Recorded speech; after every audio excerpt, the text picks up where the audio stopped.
The mother of an 18-year-old, Katlego Mashego from Orlando West, is demanding accountability after alleging her daughter was mistreated by Netcare 911 paramedics while being transported to hospital. The family claims that Katlego, who lives with recurring seizures, was accused of faking an epileptic episode and was subjected to inappropriate treatment during the journey.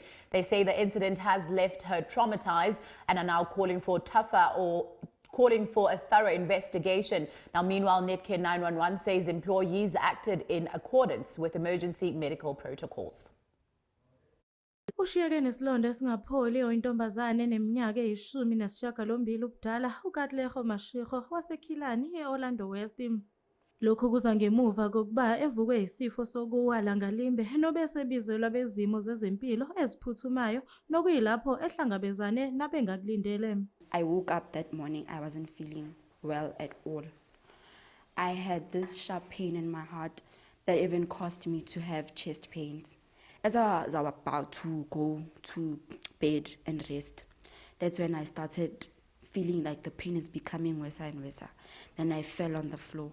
When I fell on the floor, I don't remember what happened, but I remember seeing myself now inside an ambulance. The guy kept on rubbing on my chest and told me that he won't stop until I tell the truth. He doesn't believe that that thing was a seizure. I was faking it. I'm trying to get attention and all that. And then whilst I was still in casualty, the paramedic, my mom, called him. And then my mom said, narrate what happened. Then I did in front of him. And then he didn't deny it. He said, yes, that's what I did. And he said that he was following standard procedure that needed to be done. Then my mom said, out of all the years, Katlego alatake ambulance, that has never happened. All the paramedics that have fetched, they've never done that. That's how they work, go Netcare.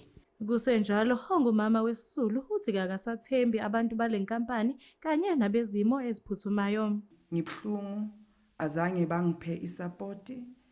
Like kusekunormally kuyachubekeka since last week Friday. Akunanto engizwile from bona. They kept on saying, oh, ngikureferra kule manager, but i-justice uKatlego akakayitholi because akunamuntu obuyile kimi. Ngisasebhlungu, ngisaphinda ngisasebhlungu. Kusho ukuthi ngiyafisa ukuthi angabi nesija ngalendlela yokuthi ngize ngibize ambulance. Maybe ngingasebenzisa amanye, but as for Netcare 911 angisana thembo nje for into bathi ambulance. Ngamane ngithatha umntana nami nge-Uber. Inkampani yesithuthi kwizimo eziphuthumayo ethintekayo ithintiwe-ke kulolu daba ukuba iphawule nekuchithile konke lokhu ethi-ke igculisekile ngendlela abasebenzi bayo benze ngayo. Ezindabeni ze-Soweto TV, nginokulunga Mthembu ngise-Orlando West.